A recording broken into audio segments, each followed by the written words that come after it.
नमस्कार मंडळी. ठरलं तर मगच्या आजच्या भागात म्हणजेच 29 जुलैच्या भागात आपल्याला पाहायला मिळतंय की अर्जुन कोर्टामध्ये खूप मोठा खुलासा करणार आहे.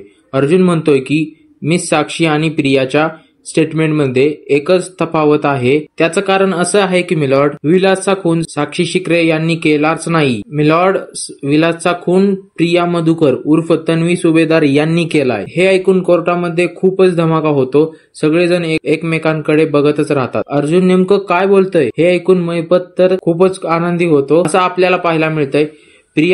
प्रियाला तर खूपच धक्का बसतो. ती म्हणते की अर्जुन तू असं का बोलतोय? तुला कळतंय का?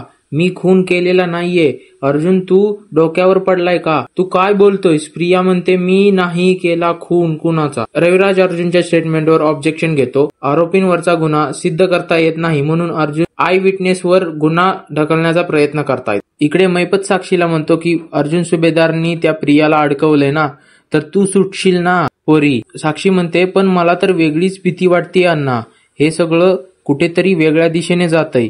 अर्जुन नेमकं काय करायचा प्रयत्न करतोय? अर्जुन म्हणतो की मिलॉर्ड, खुनाच्या रात्रीबद्दल कोर्टामध्ये जे काय बोललं गेलंय ते सगळं खोटंय. अर्जुन पुढे प्रियाला प्रश्न विचारतो. साक्षीला पैसे मागायचे होते तर ती आश्रमात का गेली होती? तिला तर माहित होतं ना सगळे सिनेमा बघायला गेले. प्रियाच्या आणि साक्षीच्या स्टेटमेंटवर भरपूर विरोधाभास असतो. तेव्हा अर्जुन जोरात म्हणतो त्या रात्री जे घडलं ते या दोघींनी मिळून केलं. प्रिया घाबरते, रडते, पण अर्जुन दबाव आणतो. तू खोटं बोलतीये. तू खून साक्षीने नाही तर तू केलाय. मग तो सांगतो की प्रिया आश्रम विकायची होती. ती त्या पैशांसाठी काहीही करू शकते. तिचा लोभी स्वभाव, चोरीची सवय आणि शेवट खून.